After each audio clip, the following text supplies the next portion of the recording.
I'm here in part to reassure you that Austin Energy is working around the clock to address this extraordinary and evolving situation. Let me reassure you that Austin Energy staff, to include operations personnel, line workers, vegetation management, substation electrician, customer service personnel, and many others are working tirelessly around the clock to, one, restore electric service as fast and safely as possible. We're also working to communicate the status and provide updates as fast as accurately as possible. We are working to evaluate existing and approaching storm conditions while dynamically mobilizing resources, our personnel, and our critical equipment. And also importantly, Austin Energy is bringing its assets to bear and providing storm resilience. And this can be seen in a variety of ways. First off, our power production facilities are generating power to meet the electric consumption needs of this community. Additionally, our transmission facilities are foundational to assuring reliable and a resilient backbone electric system. And then also, our distribution facilities, or our lower voltage system, is delivering local power directly to your home. And safety remains our top priority as well. We do have instances of down power lines and electric lines, down power poles as well. It's important that the public refrain from touching or encroaching upon these down hazards, and we are doing all we can to remove them as fast and promptly as possible. Let's take a look at situational awareness. And these are unique challenges that we have in relation to the storm event. We have freezing temperatures, icing conditions on vegetation, and infrastructure that continues to impede our restoration efforts. Additionally, there are instances when the wind picks up, breaking and bending heavily iced tree limbs, and in turn, these limbs are contacting power lines and causing sustained, repeated, and additional outage. As these incidents happen, you might observe that there are fluctuations in our outage numbers or on our outage map at austinenergy.com. Be assured that these circumstances are unique and very situational in nature. We often refer to these as re-outages or recurring outages. So as an outage is restored, it may reoccur. And this is making it very difficult for us to provide concise and exact estimates for service restoration. We continue to ask for your patience as we work through this process. Please be assured we are working around the clock, and we will continually work around the clock to restore your service and making repairs to the system as needed. Looking specifically at the Northwest geography of our service territory, it's been a very challenging area due to a variety of reasons. The Northwest tends to be an area where some of the sleet events have passed through our territory, and so they are specifically impacted. In addition to that, there's very challenging topography in that area, limiting our infrastructure and our ability to access our infrastructure. There's canyons, ravines, limited access, rough terrain. But again, I'm here to assure you that our crews are working hard in these difficult conditions. As we face those multiple hazards, we are doing everything we can to turn your lights on safely. Understanding that working with high voltage electricity is a hazardous occupation, and we'd ask that you keep those line workers and those people in harm's way in your thoughts as they go about their restoration efforts. I'd like to talk about some details. We are making progress. As of 4 p.m. today, we had 987 customers out of service. This outage event started Thursday evening, and at its peak, we had 49,600 customers out. Looking in terms of progressions, Friday morning, we had 11,700 customers out. Again, at this time at 4 p.m. earlier today, we had less than 1,000 customers out. But while we are improving, I want to convey that we are urgently, actively, and working safely to try to restore those remaining customers that remain out. When we look at our resources, fortunately, Austin Energy has many resources to bring to bear to address these outages. We are continually evaluating our resources capability. We have added crew strength as measured since the day this event began Thursday. We've added line workers, and we are evaluating adding even more vegetation management personnel. And we are looking at adding a staff through potential mutual aid considerations. In summary, in regard to my remarks here, these continued and recurring outages are likely to continue as this bad weather persists. As we look ahead, we have cold temperatures ahead of us. We are asking that you also conserve energy to help us reduce peak demand. There will be more to come in that area as that cold front approach. Again, we ask for your continued patience, and I want to reassure you that we are diligently working around the clock to address your energy needs. And with that, Jennifer, with those prepared remarks, I'm willing to take questions. Excellent. So I will get started with some of the questions that were submitted. So hold tight. Let me get that pulled up. All right. I'm going to start with a question from KU. It is, what is Austin Energy doing to prepare for more potential outages as we anticipate more winter weather in the coming days?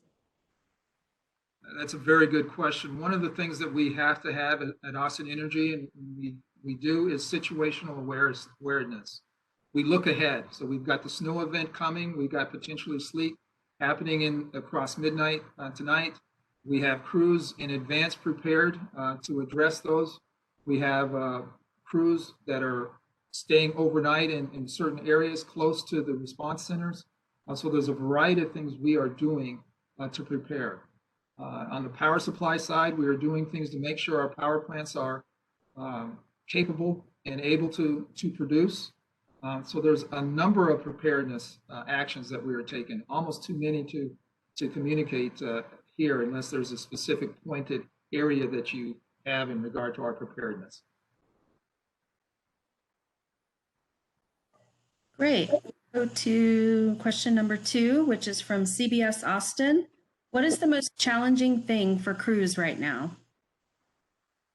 That's also a good question. One of the most challenging things is the characteristic of this particular outage. We are looking at nominally a 7-day outage. This weather event isn't, from forward forecast, isn't supposed to break until perhaps Thursday of this coming week. This is a 7-day generational event, as I mentioned earlier. So one of the most challenging thing is associated with what I call re-outages or recurrences. So in any given hour, like if you go back to Thursday, for instance, when the icy conditions first hit, we may restore 10,000 customers only to have maybe 12,000 customers go out on new outages. And as we chase those 12,000 new outages and restore those, we may have another 10,000 customers that go out. Again, these icy conditions, the vegetation that is damaged, broken, compromised, the winds that may come in, it's the re-outage occurrences that make this particularly challenging. If you compare that to a tornado event that might happen, a tornado event is a sustained event that may last a number of hours and it's over. And now you have, generally speaking, blue skies to repair. This is a recurring event, and that's what requires extreme patience because this is, to a degree, a marathon as opposed to like our January 10th outage was a 24-hour sprint, if you will. And that was a January 10th snow event, I should say. This is a long, sustained, very dangerous situation. And that's one of the reasons I'm here today, to communicate the duration and severity of this incident, of this situation. All right, go to the next question. It is from KXAN. Has Austin Energy, and you've addressed this a little bit in your remarks, but has Austin Energy addressed the glitches to the outage maps, which show that the power has been restored to areas that are still without power? Is the current map accurate? The current map is the best available information that the public facing can see. We have made continuous improvement to the outage map. We have enhanced its accuracy. But at the end of the day, if there is any questions associated with your outage condition that you have ambiguity on, we'd ask that you call Austin Energy. All right, now for the next one. This one is from the Austin Chronicle. Though this weather is notably severe, would you say the city and Austin Energy are prepared as we can be for a freeze or ice storm? Could you repeat that question? Is Austin Energy prepared as be as possible for the freeze or ice storm? Yes, yes. Though the weather is notably severe, would you say that the city and Austin Energy are prepared as we can be for a freeze or ice storm? That is a broad question. I would say absolutely we are prepared. Again, you're talking about a once in a 50-year event. Our poles, our infrastructure is designed to be resilient against many conditions, high wind conditions, the weight of sleet, the weight of snow.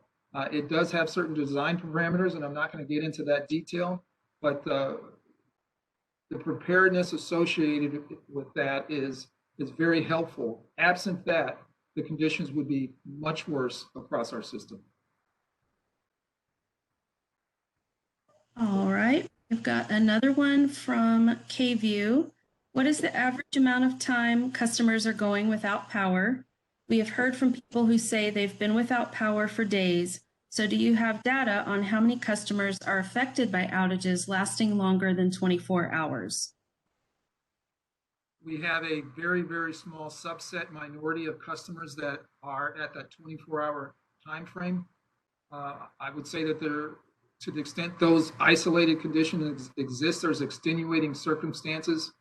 For example, if a pole goes down and you have a much higher restoration and a much more construction cycle associated with mounting new poles or drilling for new poles, putting up new lines and that type of thing. So those are unique situations where we may have a 24-hour sustained outage. And for those people that are sustaining those events, our sympathies and apologies go out to you. Please understand that we are doing everything we can to get you restored. We have the numbers in our control center of who has experienced these sustained outages. We know who you are. We are working to get you restored. You are not forgotten. All right. Next question is, let's see, from CBS Austin. How many people does Austin Energy currently have working? That's a good question. And we can provide that to you later if you don't have that off the top of your head. We can send that over to you guys. Yeah, Jennifer, why don't you follow up with the exact detail? I would say that at any given time, our base crews on day shift or nominally, these are the operation crews that are out in the field. The line workers, if you will, 30 crews, nominally 40 trucks, and that's the base levels, and we augment from there. So we have augmented upward from there. Then we have forestry people on top of that. Then we have condition assessment people on top of that. Then we have operations control center people on top of that. Then we've got customer service people that are available and communicating with staff. So there's various iterations, and as you peel the onion back, it is an extensive and broad and aggressive undertaking to respond in these situations. Okay. The next one is from KXAN. Is Austin Energy changing its response as the weather worsens? What area will be focused on the most? Again, a good question. Austin Energy is continually and dynamically assessing our responses. For instance, we're looking forward at the weather forecast. We're looking at where it might hit. Fortunately or unfortunately, a lot of the sleet that happened Thursday afternoon was across our northwest corridor. So where the system is hit the hardest, obviously we're going to deploy crews there. So we're continually evaluating what our crew levels are, where we need to call in incremental people, if we need to call them in advance. And forward days. We're looking closely at the snow event that is coming up. We're already pre-mobilizing in anticipation of what we might need to support that. So at the end of the day, we are diligent not only on the day-to-day, but also forward-looking. All right, and I believe this is our last question. This one is from the Austin Chronicle. What are the highest priority efforts Austin Energy needs to make now to protect operations that keep the city safe? And how can customers who do I think you meant who do have service help excuse me, how can customers who do have service help manage demand? Do you need me to read that? Yeah, so how can customers that do have service help manage demand? Yes. One of the things we are experiencing is when the power is restored, oftentimes homes are cold and there's a big demand. So we're asking that to help with this inrush current or the inrush power, that when you are restored, that if you could bring your home up to temperature slowly instead of rapidly, and then conserve energy for the first few hours. It helps us address some of the inrush and some of the cold start, if you will. In addition, one of our priorities has to do with, we work hard to maintain and to assure that government offices, prisons, hospitals, power plants, those are the first restored when they go out. So there is quite the hierarchy that we are mandated to address. So that is one of the conditions that we have. Jennifer, was there more totality to that question? Let me read the first part just to make sure we got it all. What are the highest priority efforts he needs to make now to protect operations that keep the city safe? Again, I think it's a multifaceted approach. We have the power supply approach, keep the city safe. We need to keep our power generation available and operating. We have to maintain our transmission, our distribution system. We have to keep our crews safe. This is an occupational hazard to be out in the cold and the snow, dealing with high voltage electricity. We need to keep our customers safe as well from down power lines and down poles. We have a tremendous crew of vegetation management that is climbing and addressing some of the downed and falling tree limbs on our poles. We have to coordinate effectively so that we don't energize a line while one of our personnel may be entangled. It is a very complex operation. And so to the question of what's the most important, it's all important.